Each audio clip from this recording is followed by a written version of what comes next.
कश्मीर घाटी से बड़ी खबर आ रही है। कश्मीर घाटी में बिहार के मजदूरों पर आतंकी हमला हुआ है। पुलवामा में आतंकवादियों ने 2 मजदूरों पर हमला किया है। आतंकियों ने 2 प्रवासी मजदूरों पर गोलियां चलाई हैं। बेतिया के फतलेश्वर कुमार को दाईं बाह में गोली लगी। बेतिया के जोको चौधरी को दाईं बाह और पैर में गोली लगी है। कल पंजाब के 2 मजदूरों पर आतंकियों ने गोली चलाई थी। पुलवामा में ही कल आतंकियों पर हमले हुए थे। तो तस्वीरें हम आपको दिखा रहे हैं पुलवामा कश्मीर से, जहां आतंकवादियों ने 2 मजदूरों पर फायरिंग की है। किसी के हाथ में गोली लगी है, किसी के हाथ और पैर में गोली लगी है। और इससे पहले भी पंजाब के जो मजदूर थे उन्हें भी निशाना बनाने की कोशिश आतंकवादियों ने की थी। मेरा नाम फतलेश्वर कुमार है, बिहार के रहने वाले हैं। बिहार किस डिस्ट्रिक्ट के? बेतिया जिला। अच्छा, क्या हुआ क्या? वहाँ पे लंच के टाइम हम लोग खाना खा करके सो रहे थे। वो लोग आया, अचानक गोली मारना चालू कर दिया। आप क्या काम करते हो यार? यहाँ मजदूरी करते हैं, मकान का हो, खेती का हो।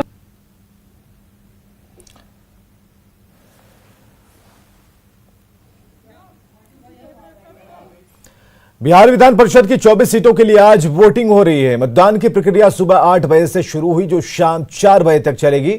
7 अप्रैल को विधान परिषद चुनाव के नतीजे आएंगे। चुनाव के लिए सभी मतदान केंद्रों पर वेबकास्टिंग की व्यवस्था की गई है। चुनाव के लिए सभी 534 प्रखंडों में मतदान केंद्र बनाए गए हैं। मतदान के लिए पहचान पत्र ले जाना अनिवार्य है और मतदान केंद्र के 200 मीटर की दूरी तक सुरक्षा गार्ड को ले जाने पर पाबंदी है। प्राइवेट गार्ड या फिर सशस्त्र सुरक्षा कर्मी भी साथ नहीं जा सकेंगे। एमएलसी चुनाव में सांसद, विधायक, विधान पार्षद, मुखिया, वार्ड सदस्य, पंचायत समिति सदस्य, जिला परिषद सदस्य मतदान करते हैं।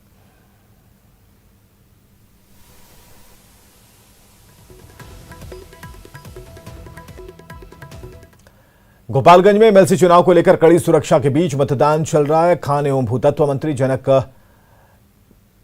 राम, मद्य निषेध मंत्री सुनील कुमार, जेडीयू सांसद डॉक्टर आलोक कुमार समेत वीआईपी नेताओं ने अपने वोट डाले हैं।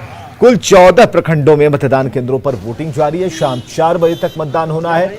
सदर प्रखंड के मतदान केंद्र का जायजा लिया गोविंद कुमार ने। एमएलसी चुनाव को लेकर गोपालगंज में मतदान की प्रक्रिया शुरू हो चुकी है और अभी हम मौजूद है गोपालगंज के सदर प्रखंड के मतदान केंद्र पर। ये सदर प्रखंड का मतदान केंद्र है और यहाँ पर देख सकते हैं किस तरह से सुरक्षा व्यवस्था की तैनाती की गई है। यहाँ पर महिला पुलिस बल की भी तैनाती की गई है, जो महिला पुलिस बल है महिला वोटरों के लिए। इसके अलावा जो सदर एसडीपीओ और एसडीओ हैं वो इस मतदान केंद्र पर मौजूद हैं। गोपालगंज में कुल 14 मतदान केंद्र बनाए गए हैं, जहाँ 6 प्रत्याशी चुनाव मैदान में हैं। एनडीए और आरजेडी के अलावा 3 निर्दलीय प्रत्याशी भी है। और यहाँ पर सदर एसडीएम हैं, उनसे हम बात करते हैं किस तरह से मतदान की प्रक्रिया चल रही है। तो सर, मतदान शुरू हो गया है, किस तरह से चल रही है मतदान की प्रक्रिया भी? सब जगह शांतिपूर्ण ढंग से मतदान चल रहा है, जैसा कि आप लोग देख भी रहे हैं। लोग एक एक करके मतदाता आ रहे हैं और वोट देकर जा रहे हैं। कहीं से कोई गड़बड़ी की शिकायत नहीं है। कोई हिरासत में लिया गया? नहीं, अभी से कोई हिरासत नहीं है। तो एसडीओ साहब हैं, इनका भी कहना है साफ तौर पर कि मतदान की जो प्रक्रिया है वो पूरी तरीके से शांति व्यवस्था के साथ चल रही है। गोविंद कुमार, न्यूज़ 18, गोपालगंज। और बड़ी खबर है आरा से, जहां चुनाव में पेट्रोलिंग कर रहे मजिस्ट्रेट की गाड़ी पुल के नीचे जा गिरी। Zonal magistrate Vinod Kumar Thakur, bureau inspector Ramvilas Paswan समेत कई सिपाही इस हादसे में बुरी तरह से जख्मी हुए हैं। बताया जा रहा है कि गाड़ी का संतुलन बिगड़ने की वजह से यह हादसा हुआ। फिलहाल सभी को इलाज के लिए पीएचसी में भर्ती कराया गया। तरारी के बंधवा गांव के पास की ये घटना है।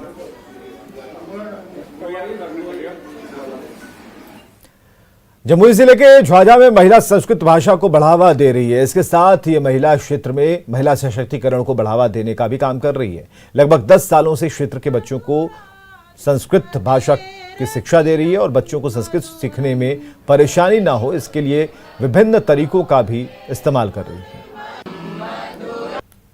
जमुई जिले के झाझा शहर में एक क्लास लगती है संस्कृत की और वहाँ पर रुक्मिणी दीदी क्लास लेती हैं। बीते 10 सालों से ये चलते आ रहा है और यहाँ पर संस्कृत पढ़ाया जाता है, और वो भी गीत संगीत के माध्यम से।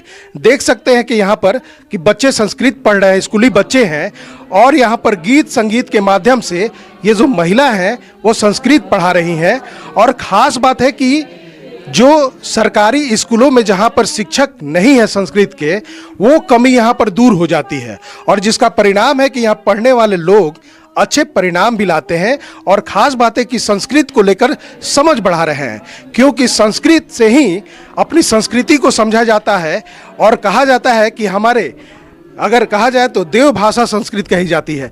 अच्छा, क्यों आप लोग यहाँ पर पढ़ने आए और क्या फायदा होता है यहाँ पर? मैम हम लोग को बहुत अच्छे से पढ़ाती है, गीत संगीत के माध्यम से हम लोग को पढ़ाती है। मैम के पढ़ाने के तरीके से हमें बहुत फ़ायदा होता है।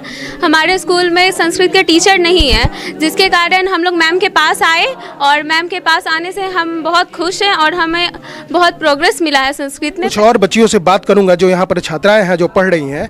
अच्छा, क्या फायदा हुआ यहाँ पर पढ़कर? यहाँ पे आने से बहुत तरह का फ़ायदा हुआ। जैसे मैम हमें 1 घंटा सब जगह क्लास दिया जाता है। मैम हमारे लिए 3 घंटा तक क्लास देती है, संस्कृत, हिंदी, इसके अलावा मैम समाज भी पढ़ाती है हमें। संस्कृत क्यों पढ़ती हैं आप? संस्कृत इसलिए पढ़ते क्योंकि ये हमारी देव भाषा है, हमारी जननी है, हमें इसे समझना चाहिए। ऋषि मुनियों जितने सारे वेद है सब संस्कृत भाषा में लिखे गए हैं, उसे समझने के लिए हमें संस्कृत पढ़ना चाहिए। अगर देखा जाए तो एक बात बताइए कि क्या गरीब बच्चों के लिए यहाँ पर क्या होता है सुविधा है? गरीब बच्चों के लिए यही है कि यहाँ पर अगर आके अपना फीलिंग अगर शेयर कर सकते हैं तो उसे पढ़ाया जा सकता है। मैम यहाँ पढ़ाए हैं और हमारे लिए भी बहुत कुछ किए हैं, जो कि कम समय में आए हैं और फिर भी हम लोगों को अच्छे से पढ़ा के, जो कि संस्कृत हम लोग कुछ नहीं आते थे। स्कूल में शिक्षक संस्कृत के नहीं है, उसे क्या यहाँ पर रुक्मिणी दीदी तो हैं, यही चर्चा होती है झाझा में। यहाँ से हम पूछेंगे कि आखिर संस्कृत क्यों पढ़ाई जरूरी है और क्यों पढ़ाती हैं आप संस्कृत? संस्कृत वेदों की भाषा है और संस्कृत जानना बहुत ज़रूरी है, क्योंकि ये उपनिषद, वेद, पुराण सारे संस्कृत से जो हैं सब संस्कृति जानी जाती है। हमारी संस्कृति की पहचान ही संस्कृत है, इसलिए संस्कृत जानना ज़रूरी है। और रह गई बात, संस्कृत में इंटरेस्ट बहुत सारे बच्चे नहीं ले पाते हैं, जिनके कारण संस्कृत सबको हार्ड लगता है। तो इसको सरल विधि से बताना और इंटरेस्ट जगाना, रुचि जगाना बच्चों के लिए ये जरूरी। गीत संगीत के माध्यम से जो है संस्कृत आसान हो जाता है बच्चों के लिए। गीत संगीत के माध्यम से संस्कृत इसलिए यहाँ पर पढ़ाई जाती है कि आसान हो जाए। सच ही कहा गया है कि संस्कृत को जानना है तो संस्कृत में डूबना पड़ेगा। केसी कुंदन, न्यूज़ 18, जमुई। पटना में बिहार तकनीकी सेवा परीक्षा के जारी परिणाम में छात्रों ने धांधली का आरोप लगाया और बिहार तकनीकी सेवा आयोग के बाहर जमकर हंगामा किया। परीक्षा के रिजल्ट को लेकर आयोग के खिलाफ नारेबाजी की और हंगामा कर रहे छात्रों ने आयोग से फिर से रिजल्ट को जारी करने की मांग की है। प्रदर्शन कर रहे छात्रों से बात की हमारे सहयोगी धर्मेंद्र कुमार ने।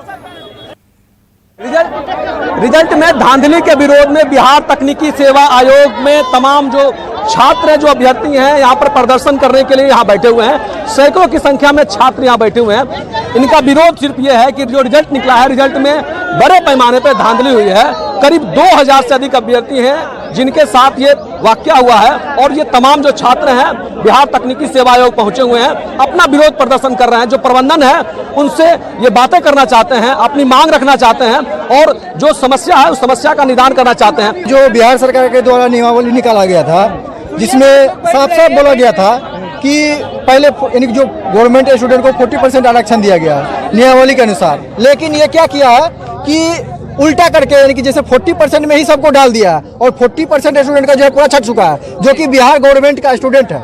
ये बहुत बड़ा जो है अन्याय हुआ। आज आप लोग क्या कर रहे हैं? आज हम लोग आए हैं, आज जो है सर हम लोग यही मांग के लिए आए हैं कि ये जो रिजल्ट प्रकाशित किया गया है, इस रिजल्ट को यानी कि निष्कासित यानी कि रिजेक्ट किया जाए। हम लोग को जो गवर्नमेंट कॉलेज के जो 40% रिजल्ट किया गया है, उस 40% में हम लोग को डाला जाए।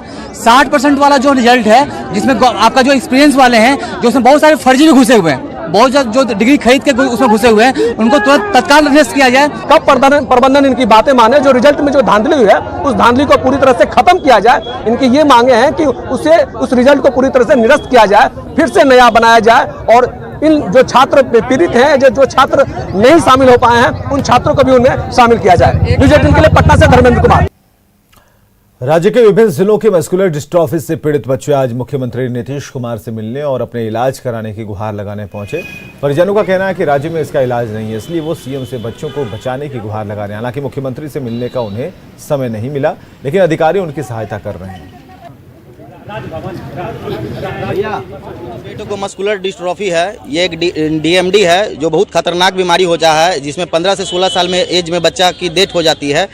बहुत सारी जगह पे काम किया जा रहा है, मगर यहाँ कोई काम बिहार में नहीं है। एक्सीलेंस सेंटर बिहार में कोई इसका इलाज वगैरह कुछ नहीं है और उसी के लिए हम नीतीश कुमार से मिलना चाह रहे हैं कि बिहार में आखिर इसका इलाज क्यों नहीं है। इतनी गंदी हो गई है कि हम लोग को लगता है कि अब जब बच्चे ही नहीं रहेंगे तो हम जी के क्या करेंगे।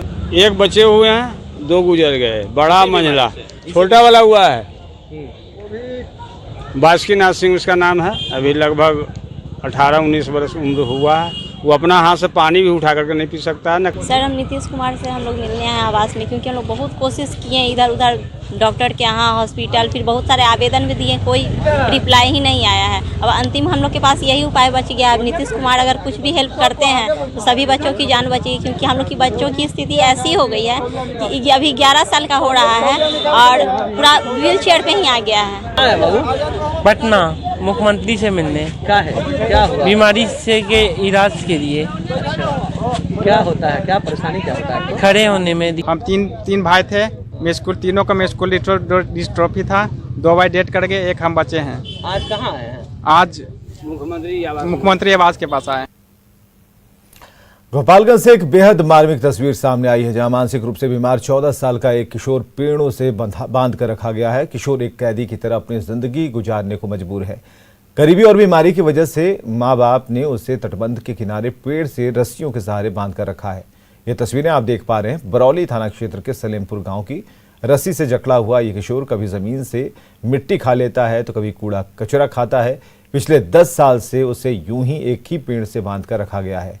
4 साल की उम्र में बच्चे को बुखार हुआ था और इलाज नहीं होने की वजह से उसका ये हाल हो गया। तब से वो इसी तरह जी रहा है। रहे तो आरन कलेक्टर साहब देखो के गए नहीं, अब भेजनी कोइलवर गए नहीं, तब एक बार एती भल ओकरा बाद से केहू खोज पूछ ना कैल, तब हम अस्थिर हो गए। हम का कर लॉकडाउन लागल, कोई जाए आवे वाला ना रहनी। हमनी के देखी न सन, माने करीब 10 साल से लड़का बांधल बा। लड़का का देखे के बड़ी माया लगला, बड़ी मोह लगला। बकर करी से का करी से, गरीब आदमी कोनो साधन ना मिलला, दिन भर में पेड़ में बांधल रहला, आ सांझी का ले जाके खटिया में बांध देला लोग, वहाँ सुतेला, फिर सवेरे ले जाकर बांधेला लोग। अब वहाँ का कल जाओ, हमने कुछ नहीं खे गरीब आदमी, कुछ नहीं खे साधन, तो का कर जाओ गरीब आदमी।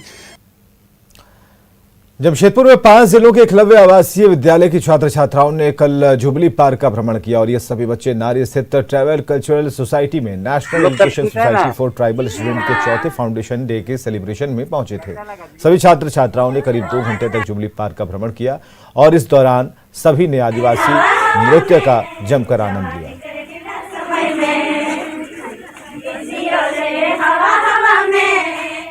यहाँ बच्चे हम घूमने आई हैं और थोड़ा सा मुझे लगा कि थोड़ा सा इन लोग को इकोसिस्टम और थोड़ा हरा भरा कैसा हो। हमारा दुमका भी हरा भरा है और टाटा जैसा शहर जो स्टील फैक्ट्री, और यहाँ भी बहुत हरा भरा देखने को बच्चे को मिले और कुछ अच्छा कुछ देखे, तो हमने आज सोचा कि कुछ थोड़ा विजिट करा दें और बच्चे यहाँ आए हैं घूमने के लिए। हम लोग यहाँ सोचे नहीं थे सर कि कभी आ पाएंगे, बट ये प्रोग्राम की वजह से हम लोग यहाँ पे आए तो हम लोग को बहुत खुशी लग रहा है कि मौका मिला तो देख लेते हैं सर। दुमका से हम लोग को यहाँ आके बहुत अच्छा लग रहा है, कभी हम लोग आए ही नहीं थे, ऐसा मौका ही नहीं मिला था कि यहाँ पे आ सके, लेकिन ये प्रोग्राम के चलते हम लोग आए तो अब यहाँ पे देख के अच्छा लग रहा है। और खबरें लगातार जारी हैं, बने रहिए हमारे साथ।